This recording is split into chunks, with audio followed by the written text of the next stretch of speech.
La superstrada pedemontana veneta da oggi a Montecchio Maggiore è ufficialmente interconnessa con la A4 nelle due direzioni Milano-Venezia. Gli ultimi 1200 metri rimasti sono stati inaugurati oggi con l'ultimo taglio del nastro che riguarda l'intera infrastruttura. Gli ultimi lavori hanno richiesto un complesso coordinamento con i cantieri dell'alta velocità ferroviaria. Sono stati completati gli svincoli a livelli sfalsati, il rifacimento del cavalcaferrovia, le gallerie sottostanti, una nuova corsia di emergenza e il nuovo casello con gli spazi annessi. L'interconnessione è attiva da domani mattina alle 8 perché ho il tempo proprio fisico di spostare tutte le attrezzature e il casello per fine giugno lo apriremo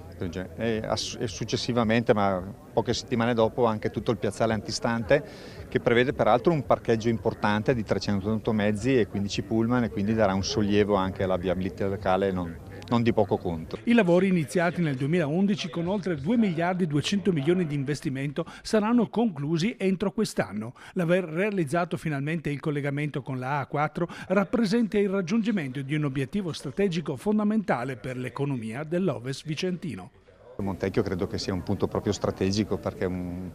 insieme di opere così che gravitano su un paese che non è piccolo ma non è neanche così grande, è abbastanza un unicum tra virgolette, quindi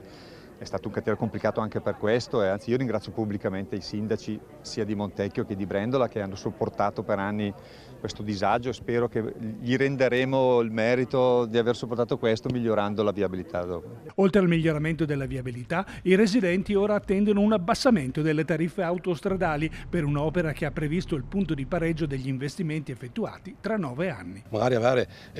prezzi leggermente più bassi favorirà sicuramente l'utilizzo, però il fatto che questa sia interconnessa alla 4 secondo me dà la svolta effettiva per la funzionalità della pedemontana, perché queste sono due viabilità importanti che interconnesse veramente per le nostre aree, per il Veneto e penso tutto sia proprio una svolta di infrastrutture che finalmente il Veneto ha un'infrastruttura degna del nome infrastruttura.